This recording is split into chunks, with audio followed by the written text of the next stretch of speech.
Em nome do povo português, saúdo fraternalmente todos os povos do mundo, reconhecendo fazê-lo numa indigna Assembleia cuja vocação universalista é o polo de condensação das melhores esperanças dos que amam a justiça e a paz. 17 de outubro de 1974. 6 meses de revolução. Confrontos e avanços que desaguaram numa grande crise, o 28 de setembro, dia de vitória sobre a guarda avançada da reação, o spinolismo. Costa Gomes, o segundo presidente da Segunda República Portuguesa, podia finalmente falar claro a todos os povos do mundo.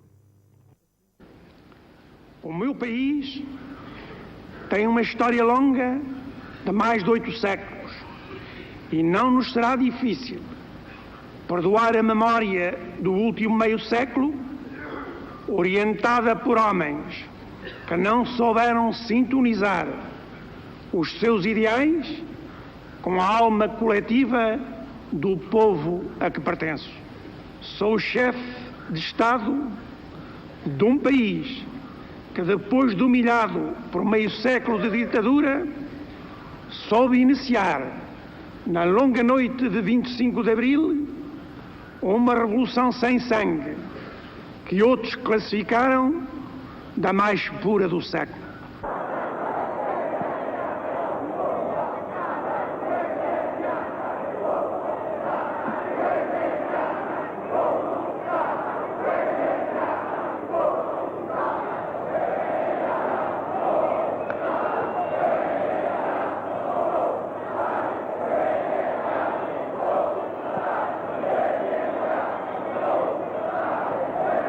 25 de abril. Em algumas horas, as forças do movimento abateram um regime que durou e oprimiu, porque oprimiu enquanto durou 48 longos anos. O fascismo não passava, afinal, de um fruto apodrecido.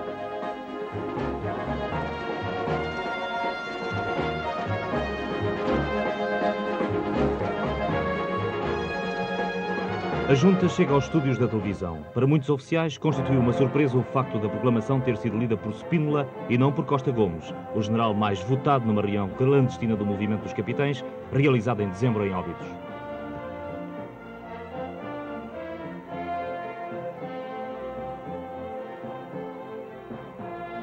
¿Podríamos saber, señor presidente, cuál ha sido el resultado de esta junta militar de esta noche?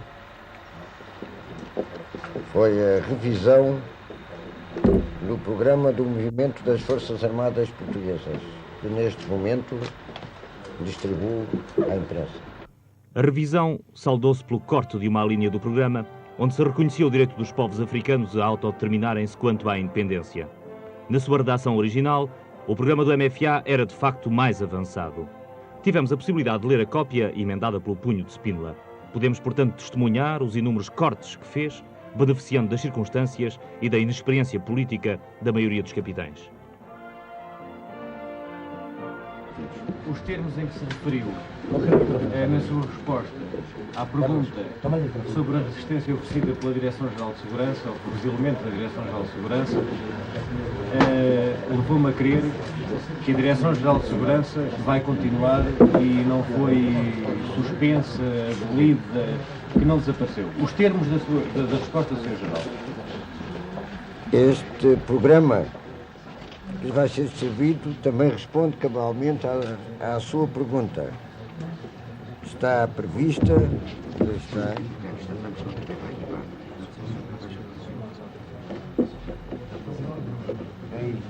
está prevista a extinção da Direção-Geral de Segurança. Apenas com restrições em relação ao ultramar, enquanto as operações militares o exigirem. E qual é a situação dos presos políticos neste momento? Também vão ser soltos. Todos os presos políticos, Sr. General? Ou alguns presos políticos? Não. A ideia é todos os presos políticos. Exceção feita, evidentemente, àqueles que, para além de problemas ligados a ideologias políticas, tenham também cometido crimes classificados de crimes No Código Penal. E em relação aos refugiados políticos, por exemplo? A vinda dos refugiados políticos para Portugal. Esses são abrangidos, evidentemente, pelas medidas a que pouco me referi. Regresso dos exilados, libertação dos presos políticos, prisão dos PIDES. 3 objetivos que dominaram a atuação do povo nos dias seguintes.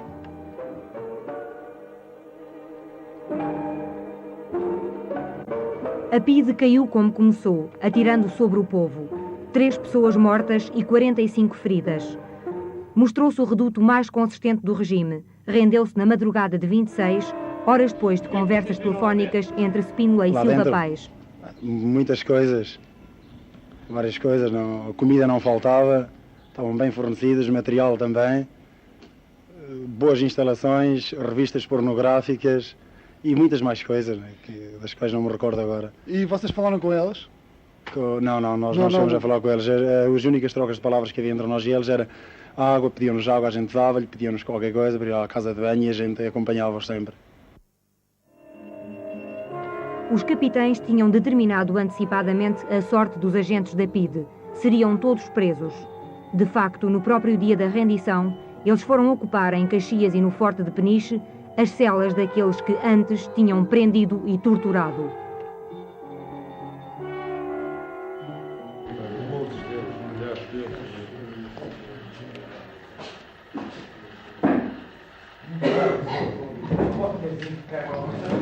Olha, está aqui a relação dos que foram presos no dia 18. Olha, está aí depois então.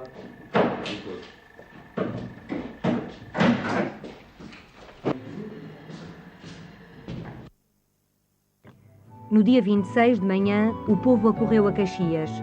Os fuzileiros tinham ocupado a prisão, mas a libertação demorava. Advogados intervieram.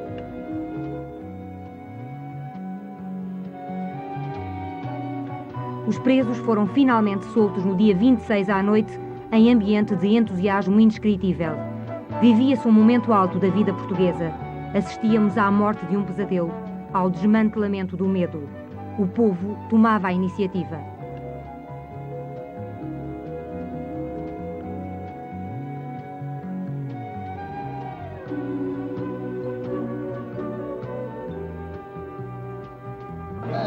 Todos aqueles que lutaram, como ele lutou, como todos nós lutamos contra o fascismo durante tanto tempo, que nos lançamos na clandestinidade, que exilamos e tudo isso, neste momento temos um papel muito importante a desempenhar.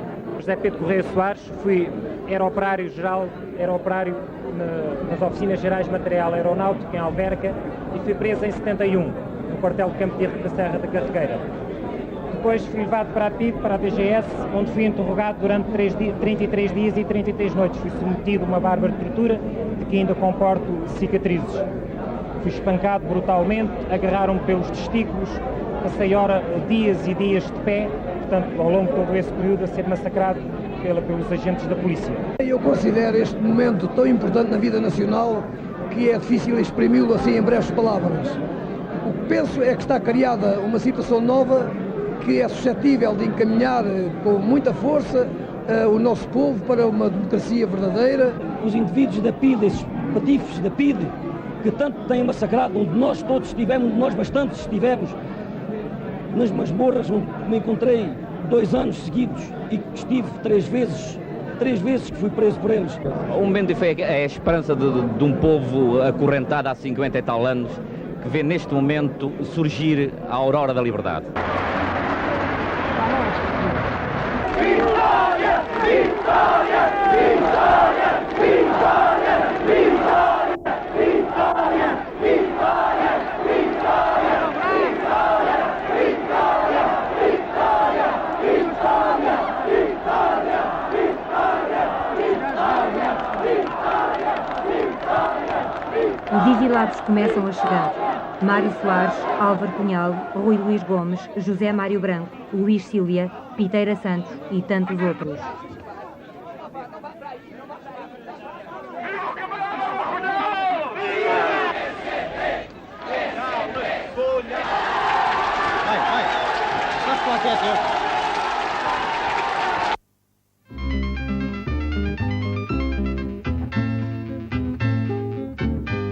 Chamava-se ela Marta, ele doutor Dom Gaspar, ela pobre e gaiata, ele rico e tutelar. Gândola Vila Morena, terra da fraternidade. O povo é quem mais ordena dentro da tirocida.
Nas principais cidades e vilas do país, organizaram-se grandes manifestações nos dias que se seguiram ao 25 de Abril. O povo estava em movimento.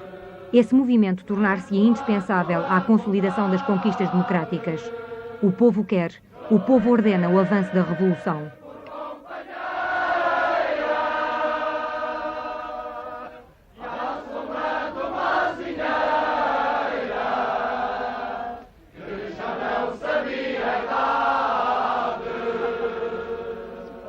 Como é que tu vês, o facto de ter sido a Grândola Vila Morena, já por si um trabalho de coletivismo, dar o pontapé de saída para esta grande modificação que todos nós, com grande alegria, desejávamos e agora nos encontramos? Bem, quer dizer, isso foi um facto acidental, mas para mim enche-me de contentamento a utilização que foi feita pelas pessoas e que aliás já estava a ser feita em sessões que nós fazíamos, sessões particulares, nas cooperativas, em piqueniques, ou nas coletividades populares de cultura e recreio. A Grândola era um fator estimulante de congregação das pessoas, congregação emocional. Agora é que tivesse tido essas proporções e que tivesse sido esse pontapé de saída, aliás, como eu digo, sem a minha participação consciente, é uma coisa que me enche de regozijo, mas acho que temos que passar a uma fase menos emotiva e trabalhar. Organizarmos, sobretudo, as camadas populares, formar comissões, não é? Creio que neste momento é preciso congregar uma frente da esquerda, não é? E organizar, sobretudo, as bases. Há uma extensão enorme de pessoas apolitizadas, mas que vão, neste momento, entrar no circuito, que vão constituir os organismos que futuramente serão a frente, de facto, revolucionária deste país, não é? Bom. Eu tenho constatado isso, por exemplo, em Setúbal, onde surgem indivíduos da construção civil, indivíduos de toda a espécie e feitio, não é? Que até há 4 dias não falavam mais do que o futebol, não é? Precisamente para mim a coisa mais calorosa e mais comovente é precisamente essa súbita politização, essa súbita consciencialização das camadas populares. Que se dizia que não estavam consciencializadas, mas que afinal demonstram um grande poder coletivo e um grande interesse em todos os problemas nacionais. Claro. Esse tipo de consciencialização que sempre se defendeu, uma consciencialização do ponto de vista da classe dominante. Não é preciso sermos doutores ou lermos os livros que convencionalmente são os órgãos de cultura oficial para nos politizarmos. Por contrário, é em contacto com a prática direta, né, das realidades, e essa prática compete sobretudo às massas populares e especialmente ao proletariado deste país. É sobretudo nessa prática que surgem os verdadeiros líderes populares e não os indivíduos vindos de cima que vão cavalgar esses movimentos. Não é? 1º de maio. A grande manifestação convocada por 23 sindicatos, a que aderiu o grande número dos partidos políticos já então existentes. A Junta havia decretado feriado nacional. Era o dia da afirmação popular. Era o pronúncio de que algo de muito sério, muito importante e profundo se iria passar neste país.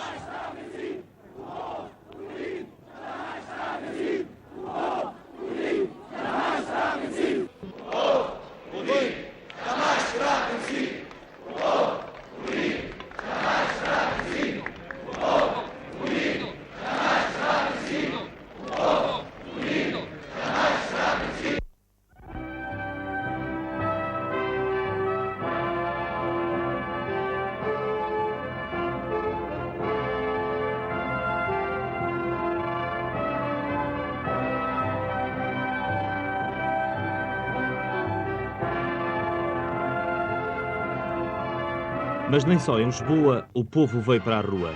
O 1º de maio foi comemorado em todos os grandes centros urbanos e industriais de Portugal.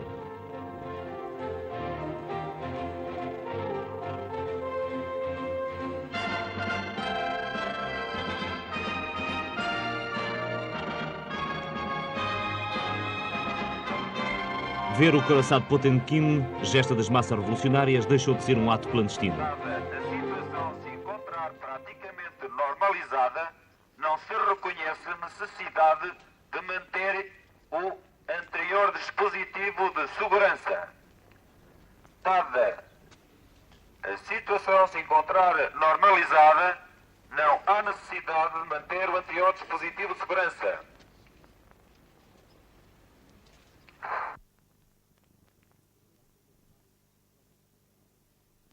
Depois do 1º de maio, as tropas começaram a abandonar os pontos sensíveis que ocuparam no 25 de abril. A vigilância popular passou a ser o guardião das conquistas alcançadas. Cumprida a sua missão, os militares abandonam a rádio e televisão portuguesa. Existem já alguns, nomeados ad hoc, que velarão pelo cumprimento do programa político. O capitão Bento, ou o oficial que o estiver aqui a substituir, não é técnico de televisão nem é empregado. Não manda em ninguém. Está apenas vigilante para que o programa político se cumpra na sua integridade.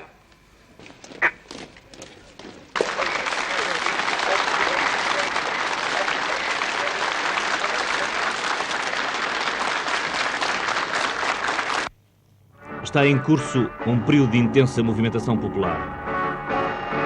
Há perturbações de trabalho na Siderurgia Nacional, a empresa controlada por Champalimau, amigo de Spínola. A Intersindical define as novas linhas de atuação dos sindicatos.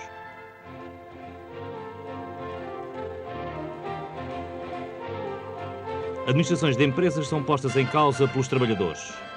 Os partidos políticos abrem as suas sedes em Lisboa. A Junta dissolve a polícia de choque. Os trabalhadores dos Correios saneiam o Correio Mor.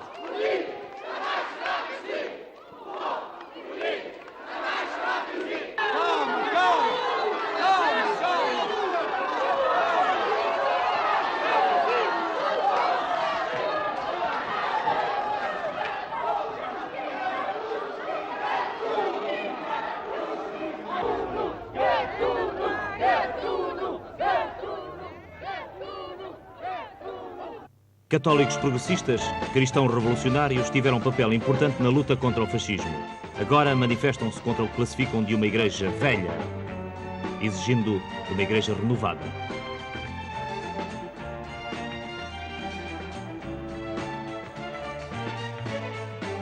Spínola passa de Presidente da Junta a Presidente da República em 15 de maio.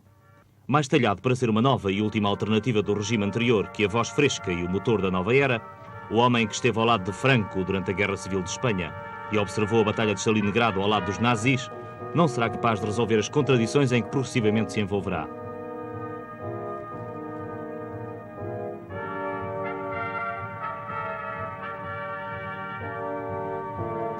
O primeiro governo provisório tomou posse no dia seguinte.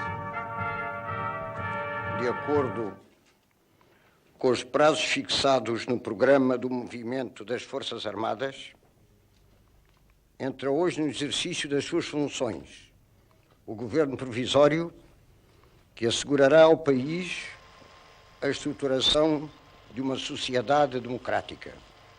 Mas este não era o governo indicado para a missão. Os factos iriam demonstrá-lo.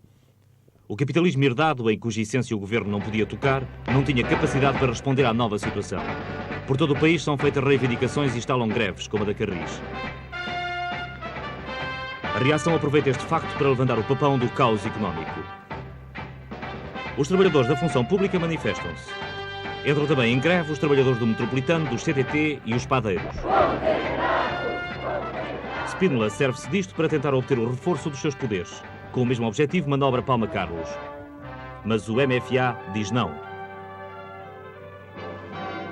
O MFA deixará de ser simples observador. O coronel Vasco Gonçalves, da Comissão Coordenadora do Programa, é nomeado primeiro-ministro.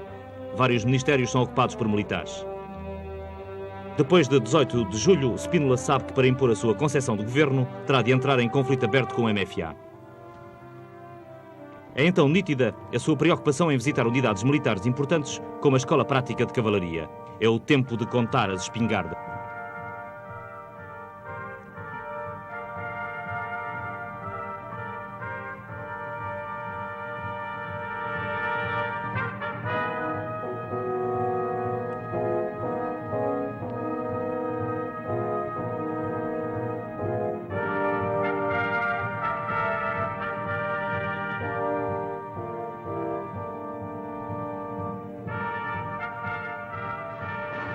O processo de descolonização estava ainda bloqueado. Combatia-se em Moçambique. Spínola falava em realizar referendos nas colónias, tentando anular a representatividade dos movimentos de libertação. As últimas palavras para o problema do ultramar. O mais importante e o mais delicado dos problemas que terão de resolver-se. Na plena consciência de que o problema não é militar, afirmamos desde já o nosso reconhecimento do direito de todos os povos à autodeterminação, assumindo o solene compromisso de respeitar integralmente a decisão das populações ultramarinas, tomada, porém, esta em plena consciência, sem pressões de espécie alguma. Se Portugal tivesse seguido este caminho, tinha desempenhado o papel mais caricato da história: perguntar a outros povos se queriam ser livres e independentes. Ao encontrar-se com Nixon, Spínola procura apoio internacional para a sua concepção de autodeterminação dos povos. Mas, neste campo, os acontecimentos ultrapassam-no e a 27 de julho é forçado a dar o dito por não dito.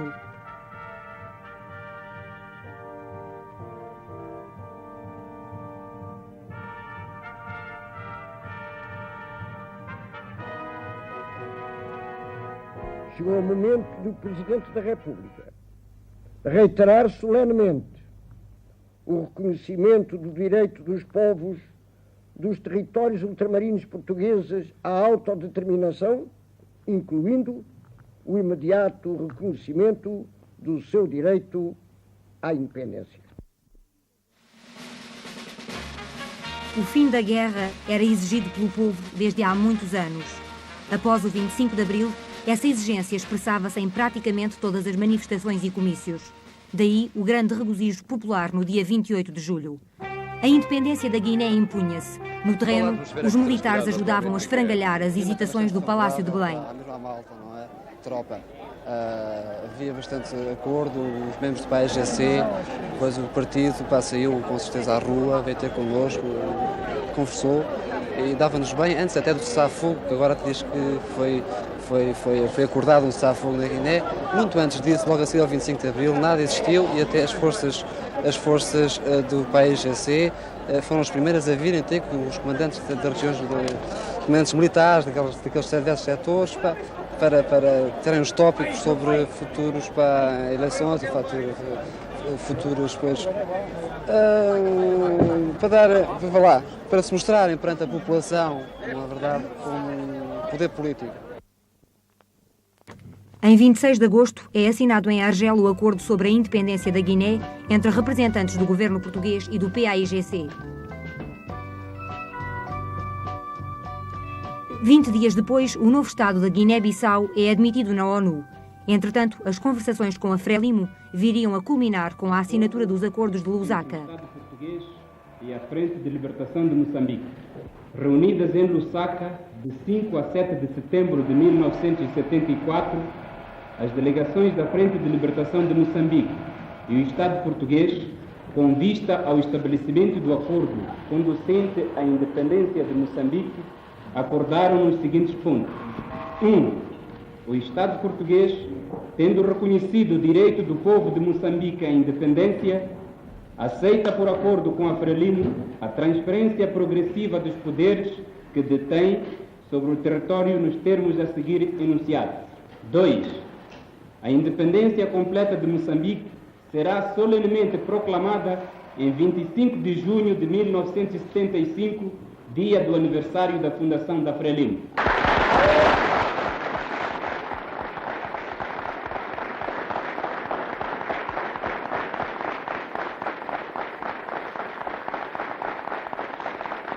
Em 10 anos de combate, nosso povo redescobriu o princípio universal que o colonialismo não tem cor e não tem raça.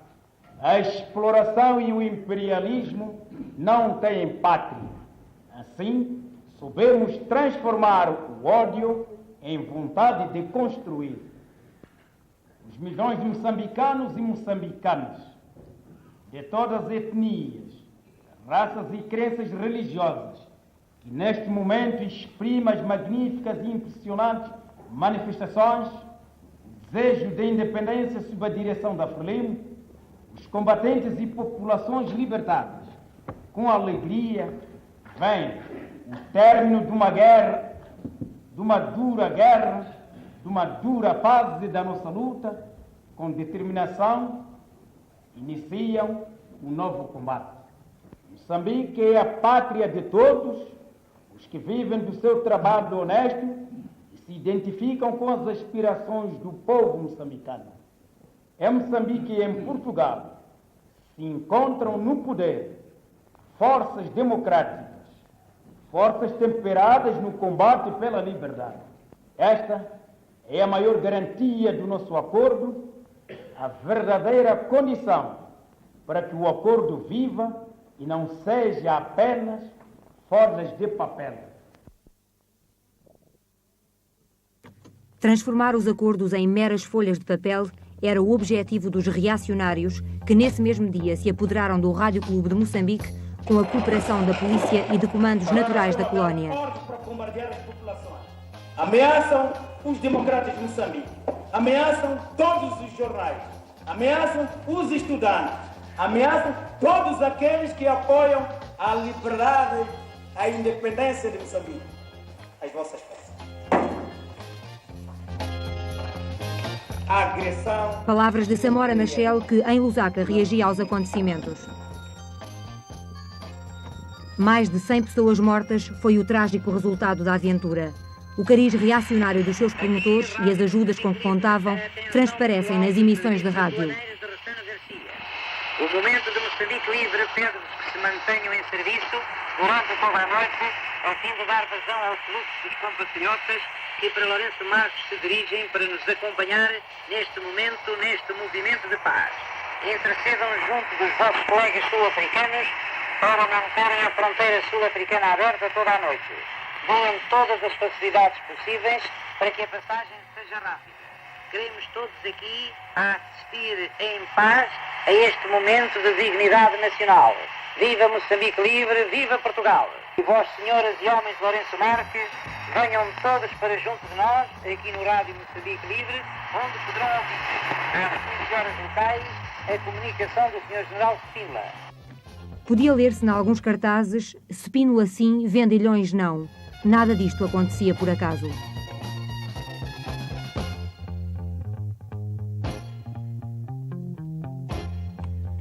Mas já antes, em 12 de julho, se tinham verificado graves incidentes em Luanda, precisamente 2 dias após a demissão de Palma Carlos. No dia seguinte, verificaram-se igualmente graves distúrbios em Lourenço Marques. A nomeação de Vasco Gonçalves para primeiro-ministro vem resolver nesta data o impasse a que se chegara. O movimento das Forças Armadas vai agora empenhar-se decisivamente no processo de descolonização. Assim, poucos dias depois, Portugal anuncia nas Nações Unidas que o problema da Guiné vai ser resolvido. Em agosto, Portugal e a ONU acordam no reconhecimento do direito à independência de todas as colónias. Em cada homem um morto que não morre, se nós sabemos ir aos... Spínola assina o protocolo do reconhecimento solene da independência da Guiné-Bissau.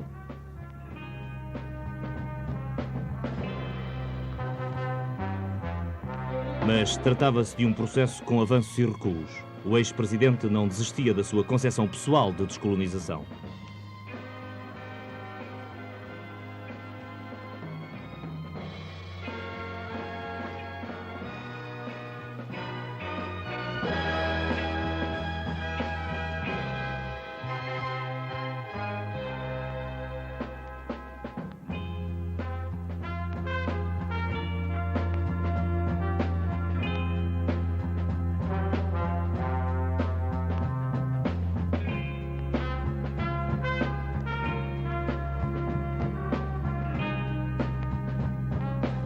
Na posse do último governador de Cabo Verde, em 21 de setembro, Spínola apela mesmo para a violência como forma de salvaguardar aquilo a que chamava as liberdades.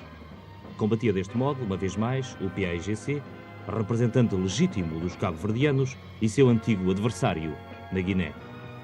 Cabo Verde terá de continuar no rumo de uma preparação acelerada do clima institucional que permita a inequívoca declaração da vontade pacífica da maioria dos cabo-verdianos. E estes poderão ter a certeza de que nos manteremos fiéis aos princípios que defendemos, garantindo a plena liberdade de escolha do estatuto político, porque desejam reger-se e resistindo pela força, se necessário, a todas as pressões, sejam quais forem, que ponham em causa essa liberdade. Poucos dias depois, Spínola receberá na Ilha do Sal o presidente Mobutu. No decurso do processo global de tentativa de criar o neocolonialismo, Angola foi o tema das conversações levadas a cabo perante a surpresa de grande parte do governo provisório de elementos do MFA.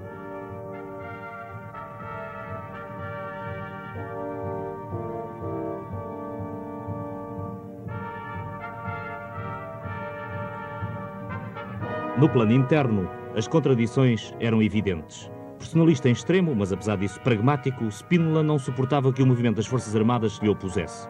Nas visitas a unidades, como o Batalhão de Caçadores Paraquedistas, o apelo à confiança, ao respeito pela mais alta hierarquia militar nele representada. Ao mesmo tempo, pretendia assegurar a fidelidade dos comandos que lhe eram fiéis, como o Coronel Durão. Temos clara consciência de que tem havido desvios graves da pureza das nossas intenções. Não fizemos o 25 de Abril para instituir em Portugal a anarquia. Não fizemos o 25 de Abril para que alguém se permitisse enxovalhar as Forças Armadas. Não fizemos o 25 de Abril para que alguém nos possa classificar de criminosos de guerra. Não estamos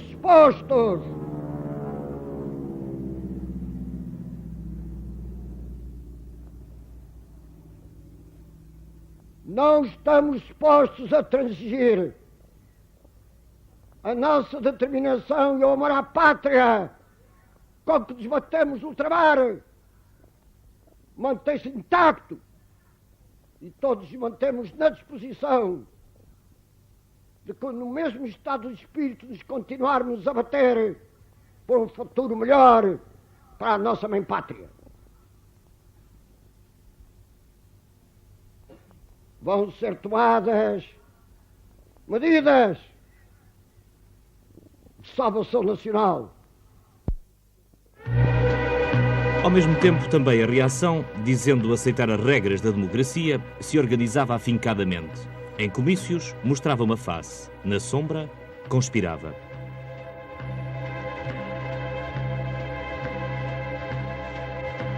Gastão da Cunha Ferreira.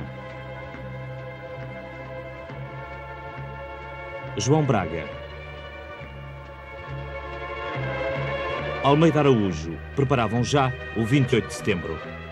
A maioria silenciosa do povo português terá, pois, de despertar e de se defender ativamente dos totalitarismos extremistas que se degladiam na sombra, servindo-se das técnicas bem conhecidas de manipulação de massas para conduzir e condicionar a emotividade e o comportamento de um povo perplexo e confuso por meio século de obscurantismo político.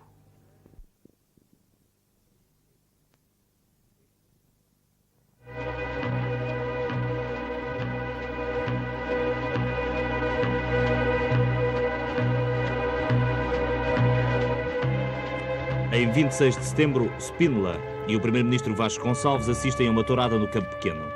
Reacionários que tinham adquirido uma grande parte dos bilhetes concretizaram aquilo que haviam planeado: aplaudir Spínola e veiar Vasconcelos e o MFA. Spínola assiste impassível aos insultos a Vasconcelos e ao MFA. À saída, verificar-se-ão recontros entre reacionários e progressistas.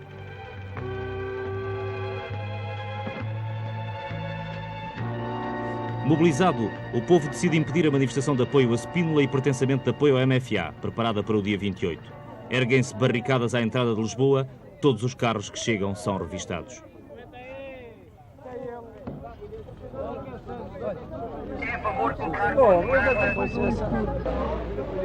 Ao mesmo tempo, Spínola retém na presidência da República o brigadeiro Otelo, tentando impedir as detenções de reacionários programadas pelo COPCON.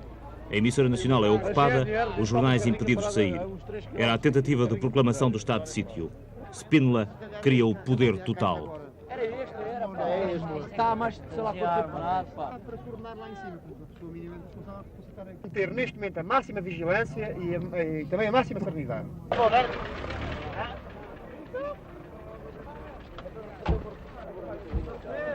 Para reforçarem o carro.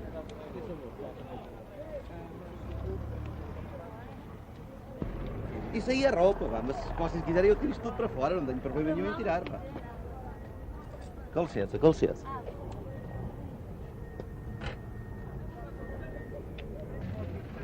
Eu, pá, eu. Quem me chamou? Alguém que vai... Se calhar esta estava parada lá embaixo.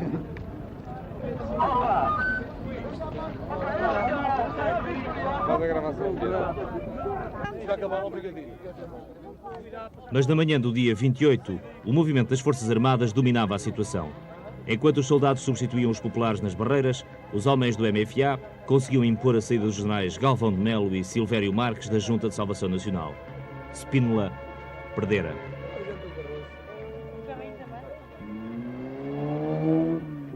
Não tem explosivos, não há nada. Já vimos tudo. Já viram tudo. Ora, escreve o nome. José Sebastião Batista Pires. Morada e telefone, depois se tiver, faz favor. Tenho, Mas eu sabia que a rádio de manhã avisou que não Mas podiam andar com os espingardas. Eu não sabia, sinceramente, não sabia. Hoje já se vê talvez de segunda-feira Já se vê às 6 da manhã eu ouvi. Bem, mas eu estava a dormir, nem sequer estava a ouvir essas coisas. Até já temos ali bastante material para levar para o quartel. Já, e aquele pelo que trouxe para cá.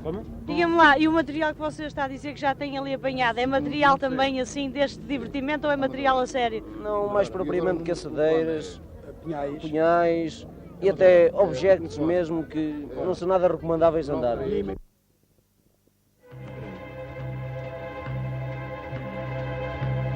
Em lugar da maioria silenciosa, em lugar da reação, foram os militantes da esquerda que compareceram em frente do Palácio de Belém. Não para apoiar Spínola, mas para vitoriar o movimento das Forças Armadas, para celebrar a vitória sobre a reação.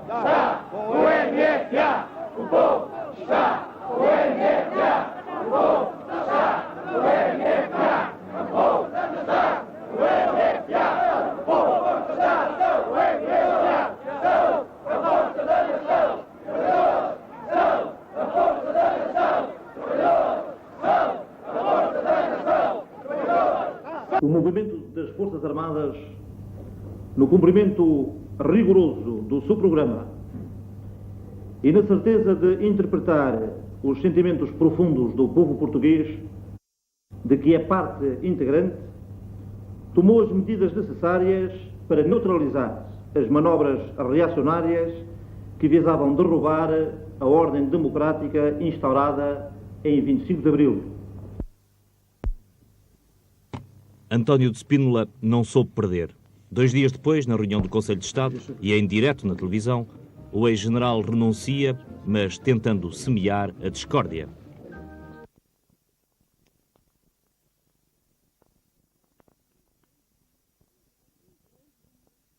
Encontro-me perante a evidência de o programa do movimento das Forças Armadas estar a evoluir no quadro de uma ação política tendente, afinal, à sua própria neutralização, em verdadeiro clima de inversão de uma moral cívica, à margem da qual se torna impossível a prática da democracia e da liberdade. Encontro-me, portanto, perante a impossibilidade de execução fiel do programa do movimento das Forças Armadas. O meu sentido de lealdade inibe-me de trair o povo a que pertenço e para o qual, sob a bandeira de uma falsa liberdade, se estão preparando novas formas de escravidão. Tenho dedicado toda a minha vida ao serviço da pátria e não desejo que fique a pesar-me na consciência haver alguma vez traído os meus concidadãos. Nestas condições e perante a total impossibilidade de, no atual clima, se construir uma democracia autêntica ao serviço da paz e do progresso do país, renuncio ao cargo de Presidente da República. Quanto ao curso da democratização do país, que nem sempre tem sido possível evitar desvios, a quem aprende o caminho da liberdade autêntica, creio que poderemos continuar a perguntar-nos se outra revolução no mundo soube ser simultaneamente tão profunda e tão pouco marcada por sangue, por dores ou por atentados graves ao civismo. Ao aceitar o cargo de Presidente da República, filo pela convicção de que nenhum português tem o direito de se negar às responsabilidades que lhe são exigidas no período difícil que todos fraternamente teremos que ultrapassar.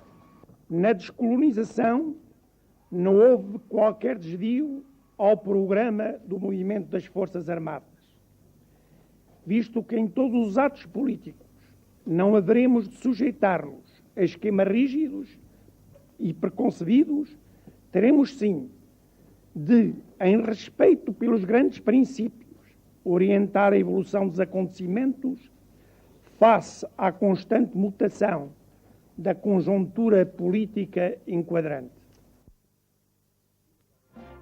Elevado a presidente, o general Costa Gomes reitera a confiança nos homens do MFA, que quase um ano atrás nele tinham depositado confiança.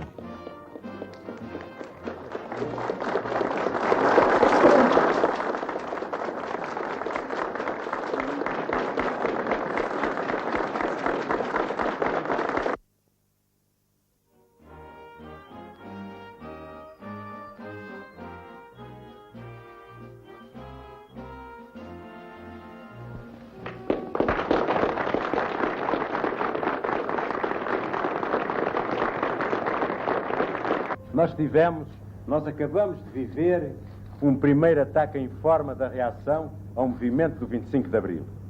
O movimento das Forças Armadas tomou precauções no sentido de minorizar o mais possível as consequências da tal manifestação. Nós queríamos, sobretudo, que essa lição fosse tirada, que foi reforçada a unidade entre as Forças Armadas e o povo português, que novos caminhos estão abertos à democracia em Portugal, à realização do nosso programa, do programa do movimento das Forças Armadas, em que estamos sinceramente empenhados e em que pusemos a nossa honra e em que abatemos bandeiras para que esse programa vá avante.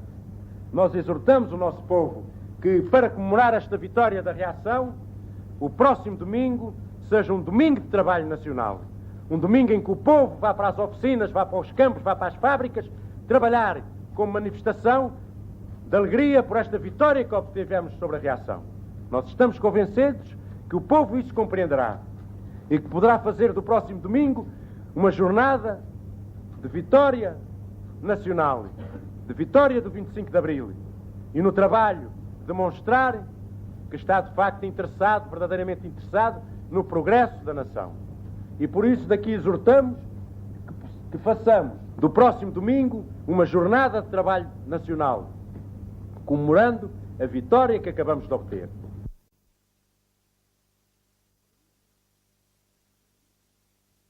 Saúdo os países tradicionalmente amigos nas boas e más horas do meu país. Saúdo os países de expressão lusíada, atuais e potenciais, dos quais a humanidade espera o fortalecimento de laços comunitários fraternos e de mútuo respeito. Saúdo todos os povos latinos, países irmãos numa cultura, de cujo sentir humanístico os povos oprimidos têm o direito de esperar auxílio. Saúdo todo o terceiro mundo, com a certeza da sua compreensão, quando sublinho especialmente os povos da África, incluindo os povos árabes, também gravados no sangue e na alma do povo a que pertenço. Saúdo os povos africanos, que, depositando inteira confiança na honestidade e sinceridade do nosso processo de descolonização, estabeleceram conosco relações diplomáticas e de amizade que muito nos sensibilizaram. Termino saudando todos os homens bons, cujas preocupações se focalizam em construir uma humanidade melhor, mais pacífica, mais segura, mais fraterna, mais progressista. Que cada nova geração tenha uma vida mais digna de ser vivida.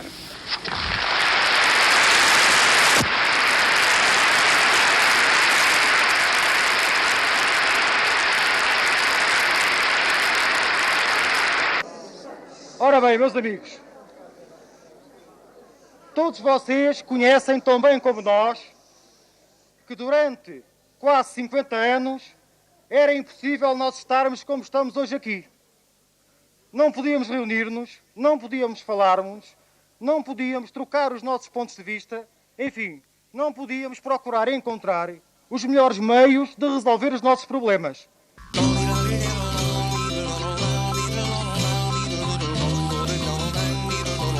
Liberto das preocupações políticas que tinham culminado com o 28 de setembro, o MFA foi decisivamente ao encontro do povo ignorado deste país, vítima maior do fascismo que a todos nós reprimiu. As campanhas de dinamização cultural estenderam-se às aldeias.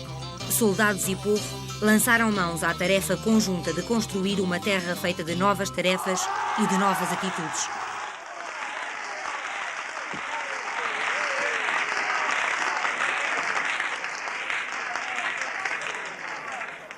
Nós não podemos, de maneira nenhuma, consentir que haja em Portugal, após o 25 de Abril, num período de transição, em que as estruturas do fascismo não foram abaladas fisicamente, porque nós não matamos ninguém, não podemos consentir que os fascistas voltem ao poder onde quer que seja.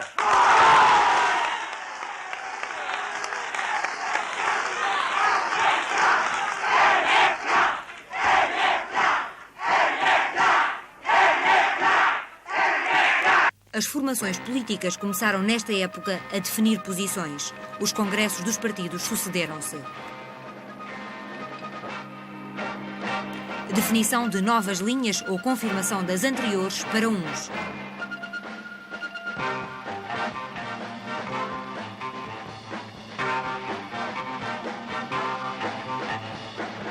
Estabelecimento de rumos para um futuro que começava a tarefa de outros.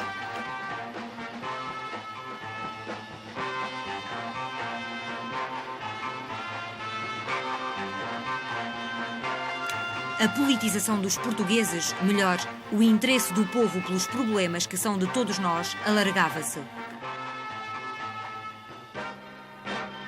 Sucediam-se as visitas de representantes de países estrangeiros. O processo de descolonização avançava, entretanto. Em Argel, Portugal e o Movimento de Libertação de São Tomé e Príncipe assinavam um acordo para a independência do arquipélago.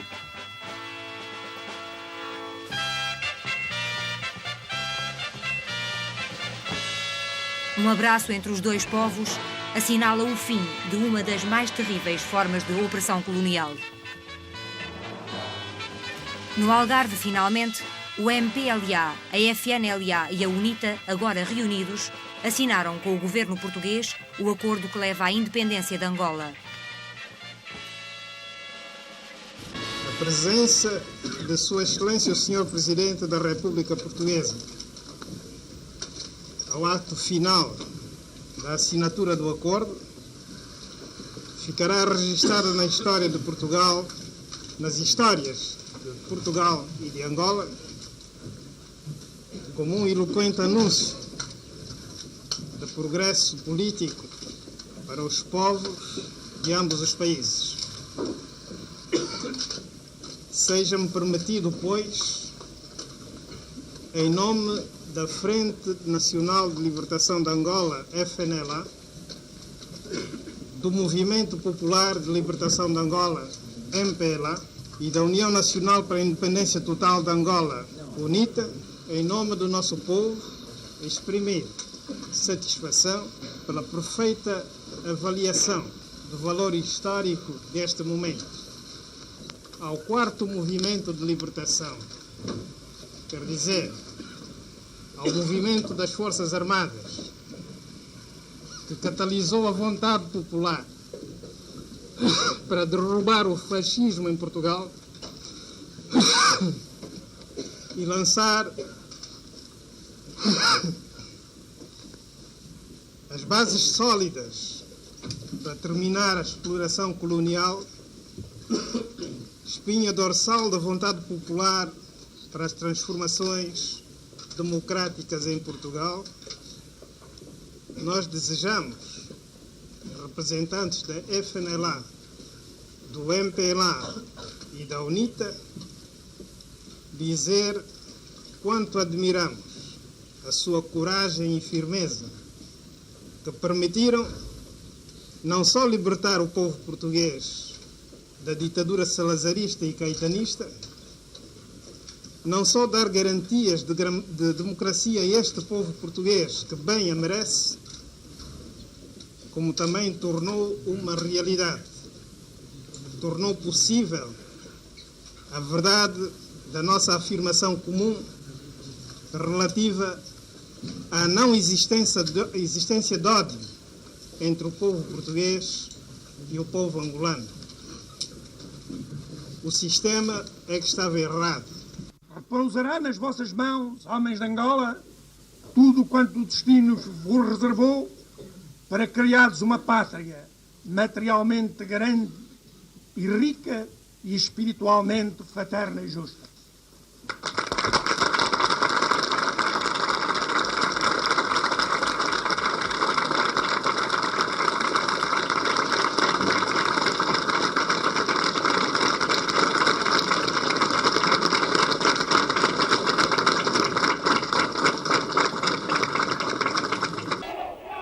Discutia-se, por esta altura, a controversa questão da organização sindical. A Intersindical, defensora da unicidade, promove uma manifestação de milhares e milhares de trabalhadores.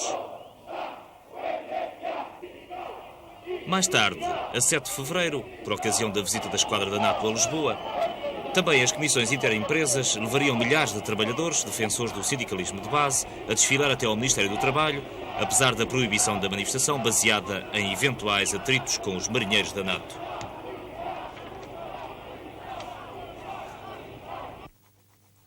Em 19 de janeiro, os trabalhadores da Rádio Renascença entram em greve.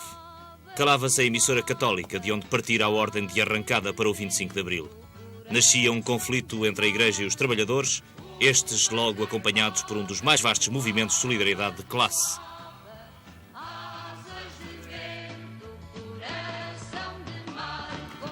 Os trabalhadores rurais decidem-se a ocupar as terras que trabalham, conscientes de que urge acabar com os grandes latifúndios. A terra a quem a trabalha é a palavra de ordem.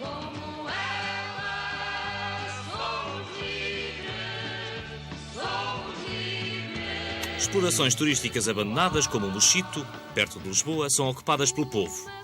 O povo empreende a ocupação de velhos palácios e quintas, criando creches, jardins de infância, centros de saúde. A fase de ocupação das casas de habitação fora já ultrapassada.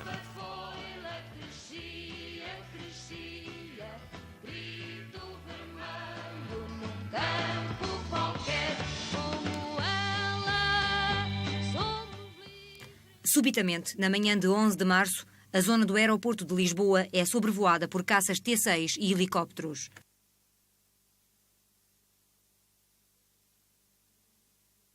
A surpresa estampa-se nos rostos quando se ouve o estrondo das explosões. O Regimento de Artilharia Ligeira número 1 sofria um bombardeamento. Paraquedistas cercavam o aquartelamento da Confiança do COPCOM.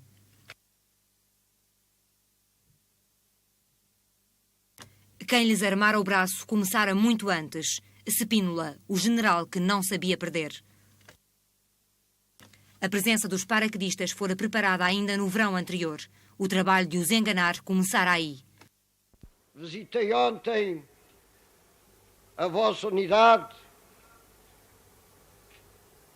noutras condições, em condições de trabalho com os vossos oficiais.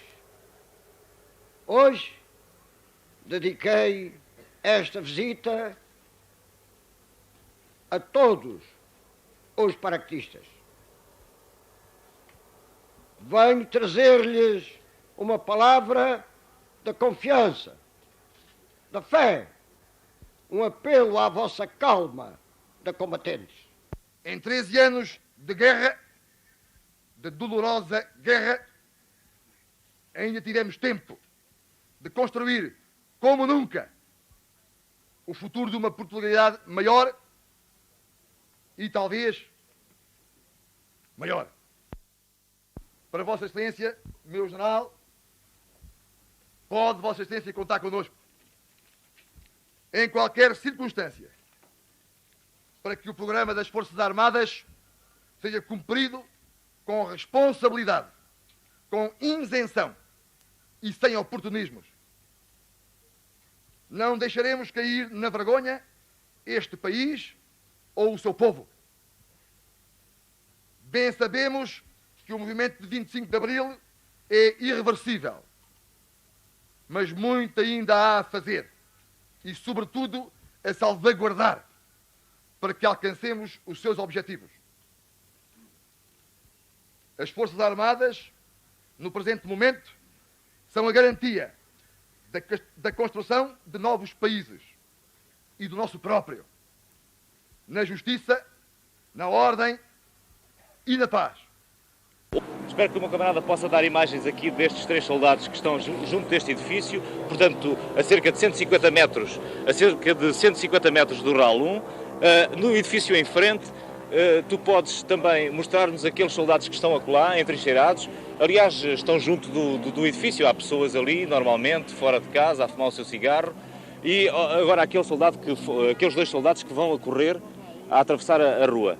3 soldados que vão a correr a atravessar a rua. Dá-nos ideia, portanto, e é isso que não conseguimos compreender, que eles estão aqui como se estivessem emboscados. O que parece que poderão estar a defender alguma coisa, não do avião, naturalmente, que não é necessário passarem assim.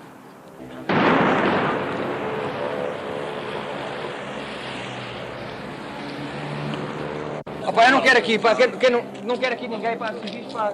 Os repórteres, pá, se levarem um tiro, estão no cumprimento da sua missão, pá. Quem não é repórter não quer aqui. Pá, eu, em breves palavras, pá, se quer que lhe diga as origens disto, não sei.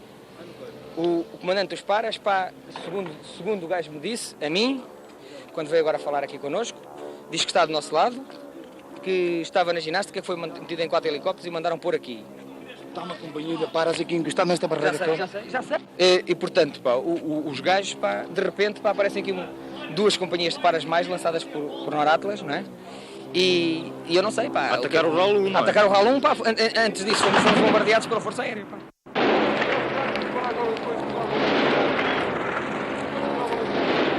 Estamos precisamente em terreno neutro, de um lado os paraquedistas, do outro lado as forças do COPCON.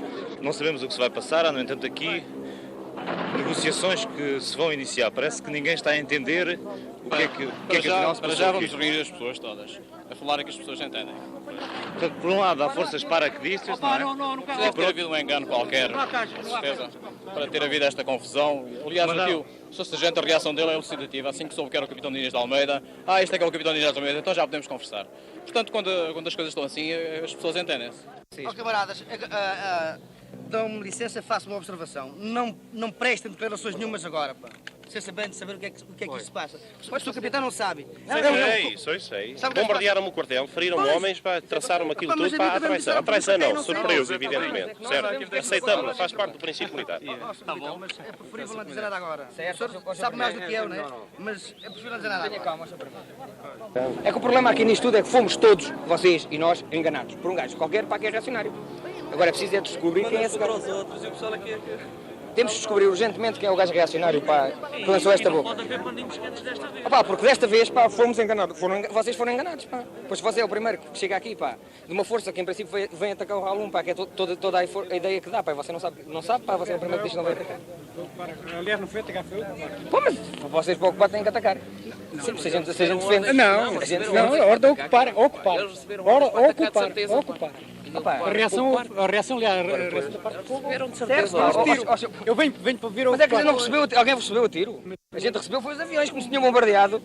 Pois é, que os T6 é que bombardearam. Antes de vocês. Eu estava na minha secretária sentadinho, pá, a fazer as escalas de serviço, quando de repente ao lado da minha janela arrebentou uma bomba de T6. Pá. É isso é que eu sei, pá. E depois, quando eu saio cá para fora com os meus homens para ocupar os prédios, pá, porque os gajos bombardearam, os prédios não bombardeavam, não é? Eu vejo o seu tenente, pá. Vi para mim, depois vi para mim dar uma apontada, pá, isso é que não, pá. Ora bem, era isso que eu vinha explicar. Eu mandei um homem lá dentro para dialogar com algum de vocês. Eu recebi ordens para ocupar a vossa unidade. Mas de quem?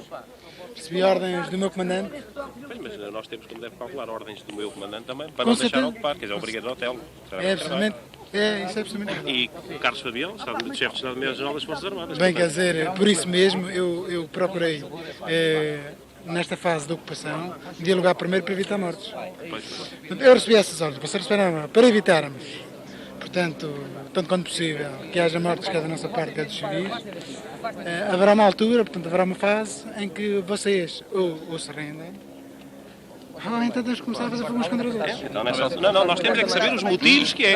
Nós vamos lutar por qualquer motivo, certo? E vamos a isso. Agora, os seus homens têm que saber o que é que estão a fazer, se estão a fazer uma traição, se estão a desobedecer às ordens estabelecidas, ou se não estão. Devem ter sido serviços conflitos desta natureza.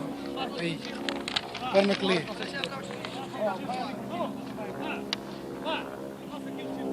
Bem, eu pessoalmente não recebi. Isso é um pouco lento. Se vem ocupar unidades para fazer as loucuras. Então, mas vocês têm a ocupar uma unidade por causa deste panfleto? Não. Este panfleto isto bem, isto aqui, quer dizer, atrás disto existe um certo número de altas individualidades que não estão contentes com a maneira como está a ser conduzida a democracia no nosso país. Mas, portanto, quer dizer, está-se um golpe de Estado, não é? Vocês não é um golpe de Estado. Não é um golpe, nem tipo Chile. Antes, pelo contrário. É realmente para garantir que as eleições no dia 12 de abril, agora as próximas eleições façam na data que está marcada. Este aqui, meu caro amigo, aqui quem dá ordens no país é o Presidente da República, é o Primeiro-Ministro, é o Hotel Saraiva de Carvalho e é o Chefe de Estado-Maior-General. Portanto, as vias legais e hierárquicas estabelecidas. O Chefe de Estado-Maior-General das Forças Armadas não vos deu ordem nenhuma. Deu-nos ordem para defender a unidade, é a ordem que temos, sempre defender a unidade em caso de ataque. Então vocês defendem. Certo. Opa, vocês não vão entrar agora numa coisa dessas coisas. O Costa Correia, eu comandei as forças com o PDGS e que ocuparam o DGS. E eu, com franqueza, eu não entrei naquilo para assistir depois a uma luta fratricida. Pá. Nós temos que pôr os interesses do país acima destas pequenas questões. Eu não posso ser enganado, pá, não sou reacionário, pá. Esta mágoa, pá, para nós limparmos a boina, pá, para limparmos o lado que temos na boina. O Coronel Durão é o culpado. O Major Mensurado é o culpado. E não nós não somos culpados. Dá licença. Deixem o camarada vosso falar. Não, para realmente eles justificassem. Não viemos fazer mal a ninguém. Viemos comandados sem nos explicar uma causa justa. Em virtude de nós acharmos que não tínhamos chefes à altura de nos comandarem como deve e fiéis ao movimento das Forças Armadas, todos nós vamos direto ao RAL 1 para que assim vamos esclarecer os nossos factos e os nossos problemas.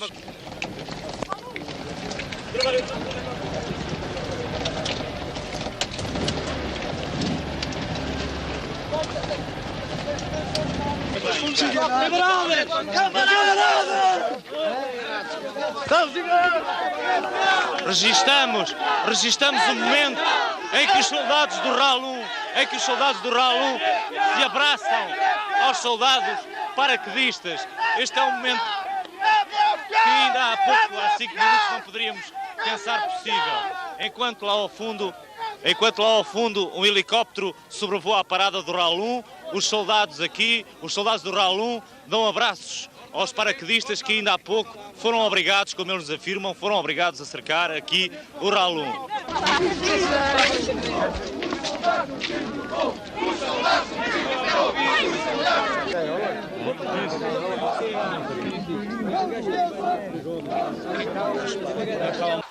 General Pinto Ferreira soma a janela principal do Hotel do Carmo e é veementemente aplaudido pelas milhares de pessoas que no Carmo esperam há mais de 2 horas saber o que se passa concretamente dentro do quartel do Carmo.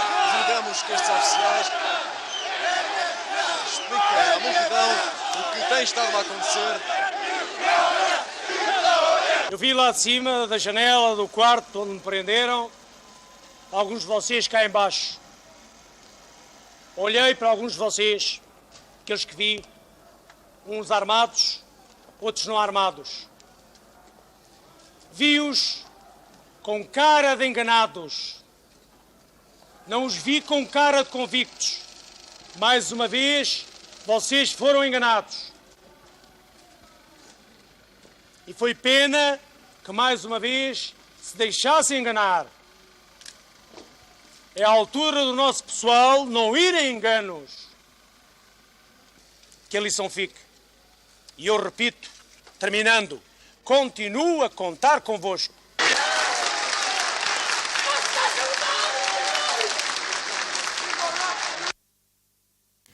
A Rádio Renascença, em greve há longas semanas, surge de novo no ar. Os trabalhadores, abdicando da sua própria luta, decidiram neste dia voltar a colocar a emissora ao serviço do povo, ainda que a greve continuasse a ser uma forma consciente de defesa dos interesses dos portugueses.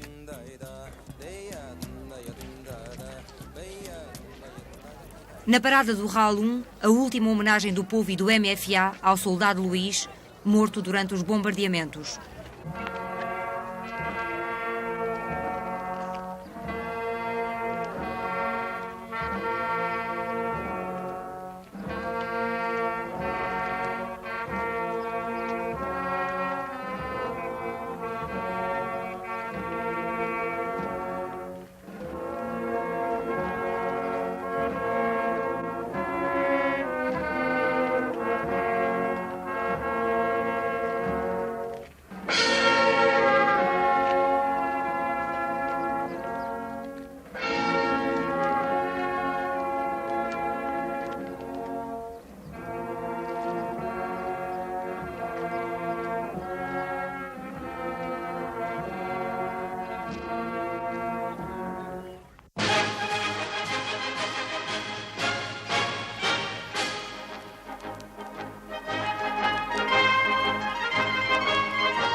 Sr. Primeiro-Ministro, a banca privada foi agora nacionalizada e é uma medida que tem largo alcance económico em geral.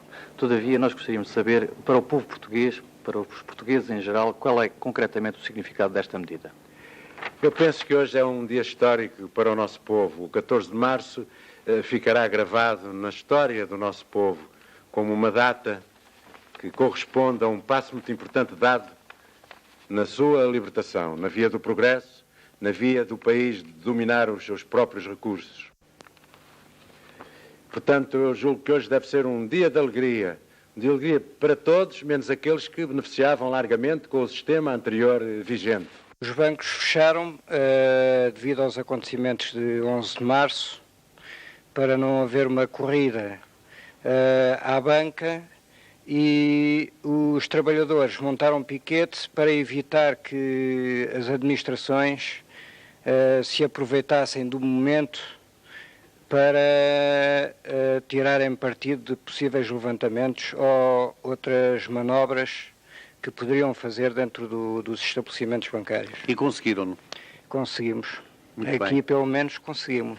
Menos de 48 horas depois de ter sido decretada a histórica medida que nacionalizou a banca neste país, que a pôs finalmente ao serviço dos trabalhadores portugueses, do povo português, anuncia-se já outra medida que se pode considerar consequente, mas que é também importante neste processo de finalmente pôr a economia ao serviço de quantos trabalham em Portugal, a da nacionalização das empresas seguradoras. Estes piquetes têm por finalidade exatamente a defesa do património das companhias, a guarda e da tesouraria, toda a parte de contabilidade, cautelar exatamente os interesses patrimoniais das companhias. E tem por finalidade também exatamente impedir, se for caso disso, a entrada dos administradores ou de pessoas ligadas a eles que não mereçam a nossa confiança. Apenas esses que realmente os trabalhadores estão conscientes do problema e, portanto, procuraremos cumprir esses piquetes de forma a que a parte do interesse da companhia seja cautelado.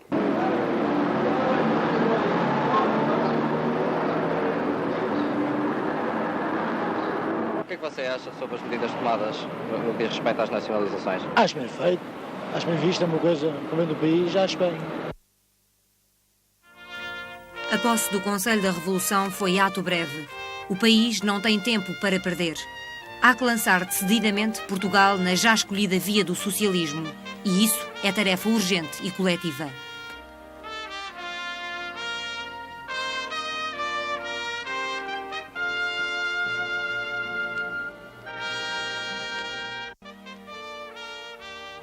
Aproveitaremos uma ligeira pausa para esta cerimónia simples da posse do Conselho da Revolução. Como é público, estes atos políticos estavam previstos, mas, em relação a eles, os acontecimentos de 11 de março foram o catalisador que veio acelerar um processo indispensável. Em poucos dias, já demonstrou capacidade legislativa revolucionária e ninguém o acusará de limitado quanto ao horário de trabalho ou quanto à coragem das suas decisões. Iremos criar uma Assembleia Geral do MFA que represente, em termos progressistas, o sentimento autêntico de todas as Forças Armadas, do general ao soldado. Nenhum ato da história dos povos esteve acima de toda a contestação. A plataforma de acordo constitucional, partidos, movimento das Forças Armadas, agora subscrita, estará também sujeita a opinião divergente. O impacto valorimétrico e didático destas eleições é incalculável. No entanto, o MFA tem direito ao reconhecimento da sua boa-fé, ao assegurar a integração constitucional de cláusulas que garantam a defesa das classes menos favorecidas. Tranquilize-se o mundo, o povo e os partidos, que não nos faltarão outras oportunidades eleitorais de afinar leis e governos pela vontade autêntica de um povo que realiza aceleradamente o seu esclarecimento político. Dirijo uma saudação ao povo português quando sereno, tolerante e fraterno, sabe sobrepor o civismo à agitação participativa, compreensível na campanha eleitoral das suas primeiras eleições livres.